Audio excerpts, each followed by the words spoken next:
This episode is hosted by Tim Brown, Chief Communications and Marketing Officer at Stony Brook Medicine.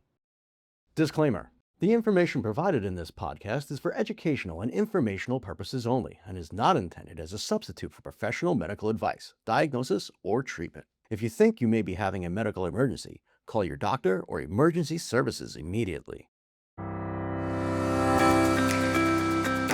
Welcome to Health Yeah, where experts from Stony Brook Medicine come together to discuss topics ranging from the complex inner workings of an infectious disease to tips and tricks for staying safe and healthy all year long.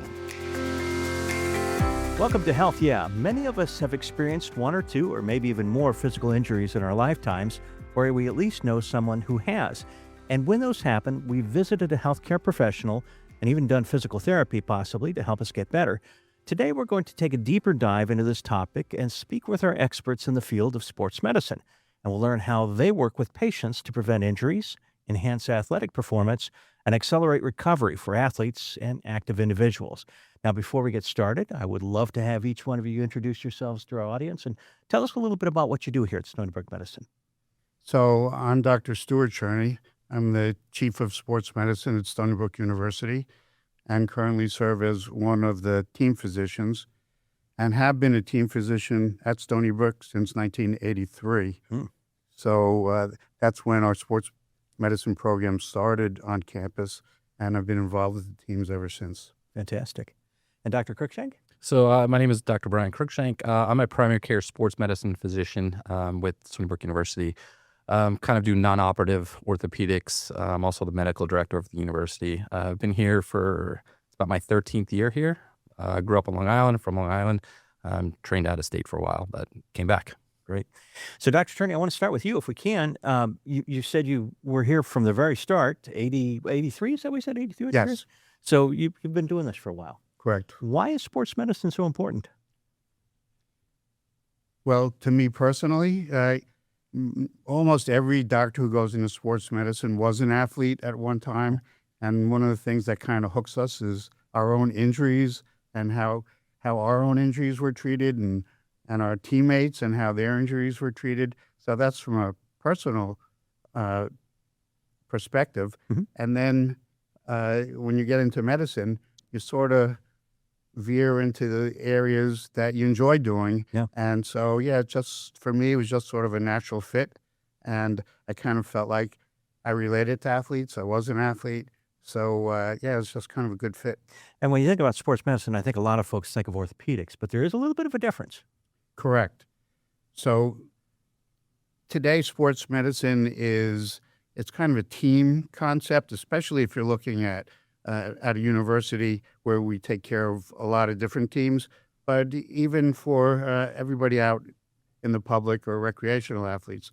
So it's not just orthopedic surgeons, although that's the doctor that you see running out on the football field, taking care of an injured shoulder, but it's also athletic trainers, physical therapists, nutritionists, internal medicine, family doctor physicians.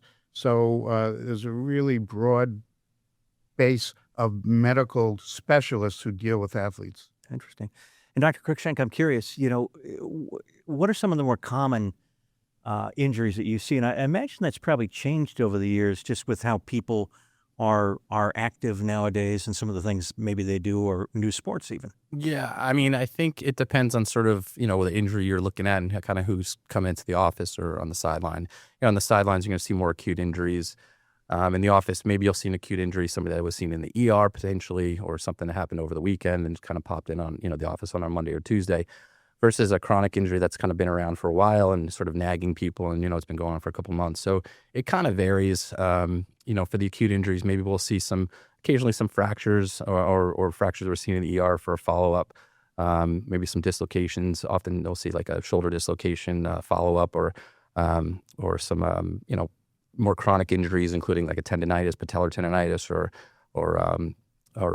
patella dislocations and things like that. So yeah, have you seen that change much as people have become either more or less active over the years? And we've seen new sports like pickleball introduced, and I don't know how many injuries you get from pickleball, but maybe you do see some. I think that you kind of hit the nail on the head right there. So I think that's one of the things kind of vary and change. I mean, even the last 10 years that I've been here, like you're saying, pickleball is sort of the newest, latest, and greatest sport and craze, and you're kind of seeing a little bit of an older population play those games and those sports, and so you'll see different injuries when it comes to that. So yeah, that's something to think about too.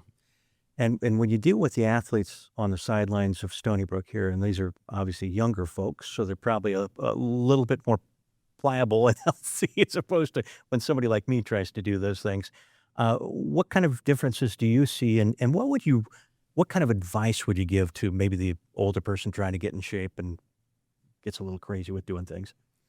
So as I picked up a few gray hairs along the way, so have some of my patients. And yeah, there is a big difference. Younger athletes are going to play different sports. They're going to be playing contact sports. Older athletes rarely play contact sports. And as you get older, you have a lifetime of previous injuries and things that sort of come back and haunt you, such as early osteoarthritis, wear and tear arthritis. And I see that a lot. Older athletes. So I have given a talk for years on how to stay in the game, sports and fitness forever. And the concept is, and the driving point is, why are you doing what you're doing? Because not every 60-year-old athlete is the same. Yep. And so some are doing their exercise or their sports because their cardiologist said, you have to, do cardiac things. Some are going back to their college and high school days when they played on competitive teams, and they love competitive sports. They want to get into competitive sports. Some just want to look good on the beach in the summertime. So you have to find out what the reason is people are doing these sports, why are they doing the activities, and that kind of guides us as the treating physician as to how they can get back into those activities safely. Yeah. It's interesting, and we talked about pickleball a second ago, and you see some of these other sports like CrossFit. I don't know if you could consider that a sport, but different ways of staying in shape. The combat sports are pretty big, and I don't know if Brian is listening to me right now in the booth, but I know he gets into that. So, these are folks that do things that maybe, 20, 30 years ago we wouldn't have done, and it does impact your body differently. And, I got to admit, you get a little older, you think you're still young. We're not. No. Ligaments get a little more brittle as you get older, dealing with arthritis, dealing with medical issues, gout, maybe you didn't have gout when you were younger, but you do have it now, and so you deal with that. So, yeah, we're dealing with very often medical problems superimposed on orthopedic issues, and you have to take everything into consideration. And then I also think, we kind of jokingly say, lose the point, save your joint. If you're making that extra effort, maybe it's not worth it. If you're not playing for money, you're not a professional. So, I've seen a bunch of Achilles tendon ruptures from patellar tendon ruptures from injuries like that. So exact same thing happened to my brother, a little older, playing basketball, was trying to keep up with the young guys, and Achilles tendon went on him. So yeah, it's sometimes it's a difficult thing to accept in life that you are getting a little bit older, and you do have to maybe watch at least the impact portion of it. Yeah, I think part of our job is to kind of, again, figure out what that limit is, and kind of realize who we're treating, and figure out what the best way to treat them is, and kind of keep them in the game, so to speak. Yeah. Well, that's human nature, really, to think that you could do the things that you did when you were a kid. And a piece of advice that I give to my patients routinely is when they're out of shape, or they've been away from a sport, or they've been out of the gym for a while, I tell them, whatever you think you should be doing on day one, cut it in half to start out. That's good advice. Because you're not starting where you were 5 years ago or 10 years ago. So let's kind of go through some of the basics. I'm curious, like a sprained ankle, for example. When does somebody need to come and see somebody like you? When can they treat that at home? And what do they need to do? One of the big things is sort of their weight-bearing status immediately after the injury. So, if you can't, stand up and put some weight on it, put some pressure on it, and walk immediately after the injury for a couple steps, that's sort of one of the signs that we say, hey, maybe you should, pop in and see somebody. or obviously there's some sort of obvious deformity that you notice, and it just doesn't look right. Yeah. I think those are kind of the two big things that we notice. Yeah, sprained ankles. There are a bunch of ligaments around your ankle, and depending on which ones or combination of ligaments are injured, determines the severity of the injury. So, yes, the simple ankle sprains on the outer side of the ankle, they sometimes you don't even need an X-ray. If you, as Brian said, if you can weight bear immediately, chances are it's going to resolve. But those serious ankle sprains where the ankle swells up like a balloon, it's very painful, you can't weight bear, those are the ones that we would actually start with an X-ray just to make sure that we're not missing a fracture. And sometimes even an MRI to look for the more complicated type of ligament injuries around the ankle. Shin splints. So weather's getting nicer, people are walking, jogging, running. What exactly causes shin splints, and what can you do for them? I think it's one of the common things that we'll kind of see, especially around this time of year when, people are getting warm out, getting outside a little bit more. And it's more of an overuse and too much too soon kind of thing. Again, those muscles and tendons aren't used to kind of getting used and stretched like they're supposed to. It's kind of been a long winter, maybe hibernating, so to speak. Yeah. And again, it's just kind of getting into the activity too much too soon. So you start developing this pain sort of in the front of your shin. It can kind of progress. So initially, maybe you don't even notice it, at rest. You'll just notice it when walking, and then it can kind of progress where you just normal everyday activities will start bothering you, and eventually you can even just feel it sort of, when you're done for your day, just sort of sitting there. So, how do you treat it? Again, you got to kind of modify some of your activities, right? So those are some of the things you're going to do, sort of back off whatever you've been doing if you're maybe overdoing it. And then the simple stuff, icing it down, some over-the-counter anti-inflammatories, kind of take it easy. If it doesn't get better from there and you end up kind of seeing one of us or somebody else, maybe potentially recommend some orthotics, depending on sort of how your foot is, or maybe even it's severe, maybe some sort of boot, like a walking boot or something like that. So we've heard of tennis elbow and golfer's elbow. Is there any difference other than the sport you play? Yes. Okay. So tennis elbow is pain on the outer side of the elbow. And classically, that's caused by hitting a backhand with poor mechanics. But there are lots of other things that can contribute to that. So in inexperienced tennis players, they're susceptible because their backhand technique is not too good.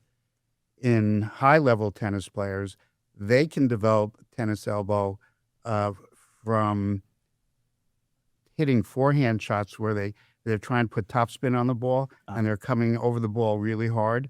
So there's like two different reasons. Also, when they hit certain types of serves, they can stretch those tendons where they attach above the elbow joint. So that's tennis elbow. Mm-hmm. Golfer's elbow is a tendonitis on the inside of the elbow, and that's going to be on your downhand. And that usually is from catching big divots or spend a lot of time in sand traps. Well, and you described my game. And that's actually what leads to that. But it really stops golfers from playing, I have to admit. All right. So real quickly before we wrap up this segment, a couple more questions for you. First of all, I want to talk about youth sports injuries and some of the more serious ones. And I would imagine concussions are right up there. What are your thoughts on youth sports injuries? What do parents need to be worried about? So you may or not know, we just put on a symposium a week ago on youth sports injuries. And we do a sports symposium every year, trying to hit on topics of interest and where there's changing ideas about treatment and evaluation.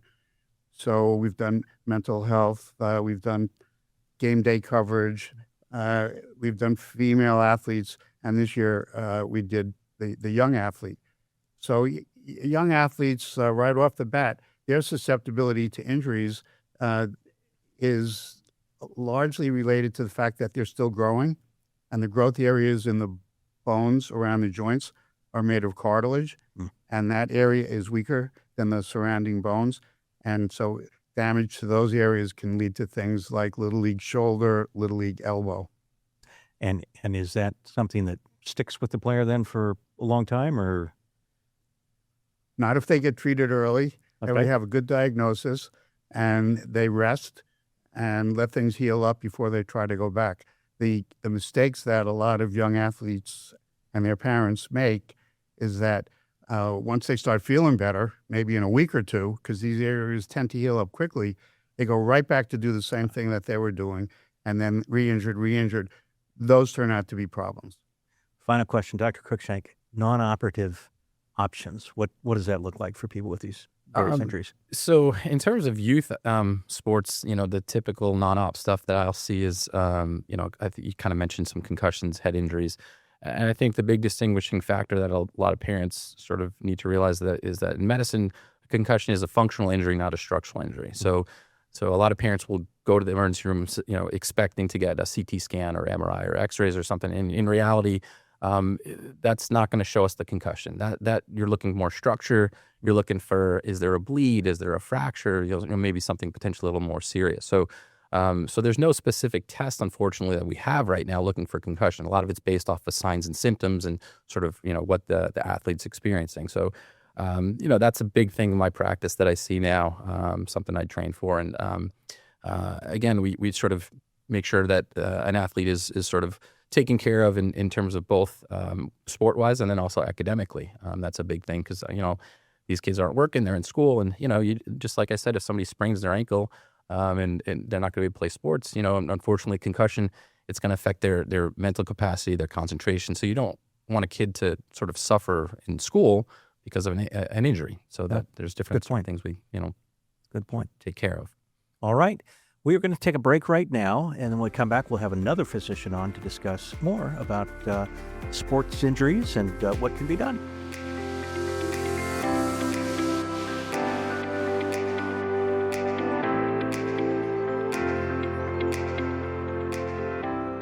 And welcome back. We are fortunate enough to have Dr. Hopkins joining us now. And before we get started on this segment of the program, if you will, just introduce yourself to our audience and tell us a little bit about what you do here at Stony Brook. Thanks for having me. I'm really excited to be here. I'm Dr. Kristen Hopkins. I'm a sports medicine specialist and orthopedist. I serve as a team physician for Stony Brook University, and I'm also the director of our Women's Sports Medicine Center. So you've seen it all. I've seen a lot. Yeah. Getting more under my belt with each year, but yeah. So what sport or activities would you say causes the most injuries? I think it's very seasonal, especially with the Long Island environment. We're easing our way now into spring sports. We call lacrosse a spring sport, but I think February and March are pretty brutally cold. We're just starting to get to the good part. But any preseason really lends itself to some increased injuries if people don't train well in the off season, especially kids, and then they go out there and they're competing for starting positions and stuff. We tend to see muscle pulls, strains, and then there's always the occasional broken bone from kids playing sports. Yeah.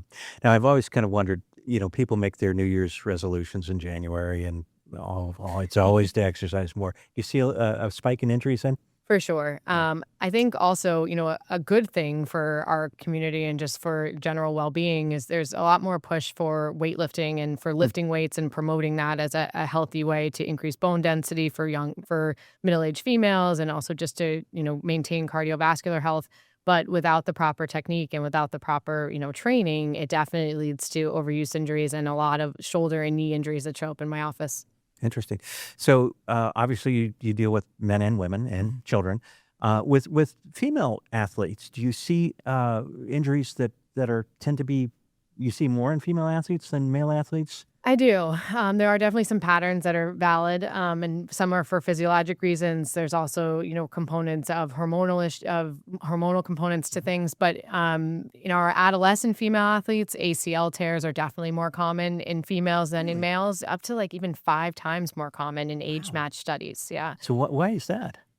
We think it's multifactorial. It has to do with there's a hormonal component. There's also a structural component that will actually follow females into their middle age as well. As females and women, we have a wider pelvis that's meant to, carry the babies. Yeah. But then our knees need to still line up over our ankles. So we get more of like a valgus or like a knock knee perspective on our knees. And that actually predisposes to different landing mechanics that put them at risk for ACL tears. It also can lead to anterior knee pain, things like that. So, some of it's how we're built. Some of it is the proprioception and musculoskeletal components. We tend to be more quad dominant. Our quads are stronger than our hamstrings. This also lends itself to injury, things like that. But stuff that we're starting to get a grip on how we can make adjustments in training and prevention programs to hopefully start to bring down that number. Interesting. So would you is technique more important then for Technique women? is definitely important. Some of these ACL prevention programs are starting to gain some traction, where we're talking about, strengthening different muscle groups in more effective ways, landing mechanics, avoiding that valgus knock knee position when kids are landing and cutting and pivoting. But also, some of it is also just unfortunately luck. Yeah. So I've got to bring up pickleball again. I mentioned it earlier. It's kind of the hot thing now. And, it's funny, when pickleball first started getting popular, Yeah. I thought it was kind of an easy thing to do. But then you see some of these people who play pickleball and they're playing for blood. So do you see Yes. those kinds of... And all ages. It's this really great serious about it. equalizer, right? Yeah. If you have hand-eye coordination, you can be good at pickleball. Yeah. And if you learn the strategy, you can be really good at pickleball. And it doesn't matter how old you are. But, I think it definitely lends itself to specific injuries. I'm seeing like a lot of hamstring pulls, unfortunately, Achilles ruptures, falls tend to lend themselves to like broken wrists, dislocated shoulders, that sort of thing. And also, it really aggravates knee arthritis. So the court's not that big, but the surface is really sticky, and it's pretty fast acting in terms of change in direction. Yeah. So, 2 hours on a pickleball court, that's a lot of pounding. And then they say, I don't move that much, but it's still enough where your knee swells up afterwards. Maybe you got some achy pain. The next day, you're really paying for it. But I'm a sports doctor. I want to keep you doing the things that you enjoy. So what tools can I give you so that you keep playing? Well, and it's a great point. You're not moving huge distances, but you are changing direction a lot, and you're doing it quickly. Yeah. And when you're into it, you don't want to lose the point. And I imagine, when somebody throws that paddle at you and hits you, that's another injury right there. Some people get really serious about this. It is cutthroat. So, is there? I already asked you about January, but I'm assuming, and I may be wrong on this, but you probably see more injuries in the summer. Different injuries. Okay. You let the kids loose on the playgrounds and stuff. I think, my pediatric colleagues will tell you that's where they see more fractures and stuff. Summer, for me, it tends to be more like shoulder injuries and then things where people get outside and they increase their activity, like, patella tendonitis, they increase their running, like shin splint type stuff from that sort of thing. But I don't think summer is particularly any worse off than any other season. Just it tends to change with each season. Now, I know you treat everybody, but you do specialize also in women's sports medicine, and we were talking a little bit about it a moment ago. But that's important because the injuries are different, as you mentioned earlier. If a young woman is starting out with an activity, maybe in middle school or whatever, what kind of advice would you give parents and that athlete? I think starting with the, foundational technique is really important. I think understanding that this is connected to that is connected to this, and that, you need a strong core and you need strong glutes, and both your hamstrings and your quads need to be paid attention to. It's not just necessarily the fun exercises, but you have to make sure that there's muscle balance in order to prevent injury. Yeah. I think also understanding, positions of vulnerability are really important, especially in these adolescent females who can be really lax. If you have hypermobility and, maybe you're really flexible and you were a dancer and a gymnast and now you want to go play lacrosse, and it's just understanding the foundations of building appropriate muscle strength and appropriate training, especially now in the culture that so many of these kids are doing extra. Right? Yeah. It's not just their team practice and like their school practice. They're also doing shooting clinics and strength training and all this other stuff. And you just want to make sure that there's good technique and balance, right? We tell the parents you don't want to be playing one sport for more hours a week than their child's age. Yeah. Yeah, that has changed substantially over the years. And you have the club sports and that sort of thing, and people travel, and they spend a lot of time and a lot of money on these various sports. And we have a whole team of female sports physicians, right? Yeah. Well, that's kind of neat. Yeah. So, actually 94% of the country's licensed orthopedic surgeons are male, and we have 6 in Stony Brook Orthopedics, which is awesome. I mean, that's saying something right there. It really is. How did we get to be the Mecca here? I guess we just attract each other. But I work with a great group of female surgeons, Great. and I'm really lucky to have them as my partners. Well, and I would imagine if you are a woman and you have a sports injury, you'd much rather come and see somebody that knows, exactly what you're talking about. I think there's some truth to that. Yeah, it's great. It's great. So, you mentioned the ACL issues, which I thought was interesting. What are some of the other things? We talk about runner's knee. Is that specific to that, or is there something more? Runner's knee? If I see 30 patients in a day, I would say at least 6 of them are going to come in with the main complaint of anterior knee pain, right? Okay. And it's more common in women and females, even adolescent females and kids too. But really what I see is this middle-aged 30s to 40s complaining of anterior knee pain when they go up and down the stairs, pain after they sit for a long time. They're driving kids to all their various carpools. When they get out of the car, they're in so much pain. And it comes back to a lot of the same stuff. It comes back to our mechanical build. It comes back to glute weakness. You don't realize it until someone asks you to stand on one leg and you're like, how can I not do this? And it's because focus strengthening can make a huge difference. Yeah. But anterior knee pain in females is so common. Is weight training really important to It is. help with this? It is hugely important, but again, with proper technique, right? Physical therapy, I know it takes time out of your day, it takes time out of your schedule, but learning the proper technique and learning the steps in order to build the muscle is really important. When you first tell people you got to go to PT, they say, but I go to the gym. But, there's nothing more humbling than when someone gives you like a 5-pound weight and you can't get through it, because with proper instruction, you realize it can be humbling, but it's super helpful. Well, and I think you make a great point there. You shouldn't be embarrassed by that. You've got to start somewhere, Yeah, and it will help you down the road. I've been there. How about the hips? The hip pain, and that's pretty common. Mm-hmm. Again, that mechanical build, the wider pelvis, right? Women tend to get more lateral hip pain, which is attributed to glute tendinitis or trochanteric bursitis, right? A common complaint. People come in, I can't sleep on my left side. It's driving me crazy. I used to be able to walk on a treadmill on an incline. Now it's killing me, right? So, you've got this band of tissue on the outside of your hip called the IT band. And then underneath that is something called a bursa, and it's meant to be a cushion. And if that gets inflamed, oh my goodness, it's painful, right? Yeah. And women are more predisposed to it, again, because of the wider pelvis with that more lateral pull on their knees. And, it can be treated with physical therapy. Sometimes people need injections, but even just learning a stretching technique and learning a warm up and a cool down can make a difference. And hopefully it doesn't come back. But yeah, that lateral hip pain in women is definitely up there with the anterior knee pain. Yeah. So, final question for you. When is it time to visit a sports medicine provider? Because I think a lot of people suffer at home and they're just going to power through it, which may be the worst thing you could do, I would imagine.